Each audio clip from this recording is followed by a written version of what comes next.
Assalamu alaikum and hello everyone. I am Waheed Uz Zaman from Life Golden Thread concerning the qualities and traits of great human being using the metaphor from the nature. If you want to achieve greatness in this world, you should act like a running water in the mountainous stream.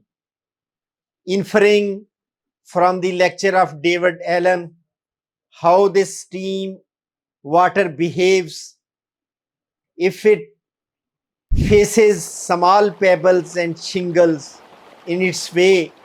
It behaves dispassionately without disturbing its calm life. If this stream of water strikes to boulders on its way, it behaves passionately for a short period of time and then immediately turning into natural rhythm and calmness.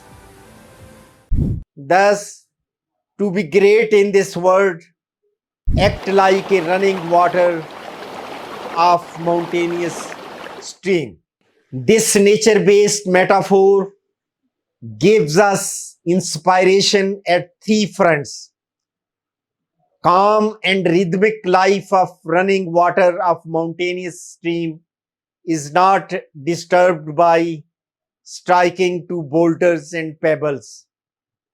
Its three front of inspiration are: one, show swift respond to changes; two, refocus rapidly after being disturbed by external forces; three, show resilience after fears, difficulties, and sufferings. To become great in this world, nature has taught us that how can we possess these three qualities of running water of mountainous stream. Subscribe my channel Life Golden Thread. I will be bringing more nature based metaphor to incorporate principles, insights, and connectedness to thrive ourselves as great human being on this planet. Thank you and Allah Hafiz.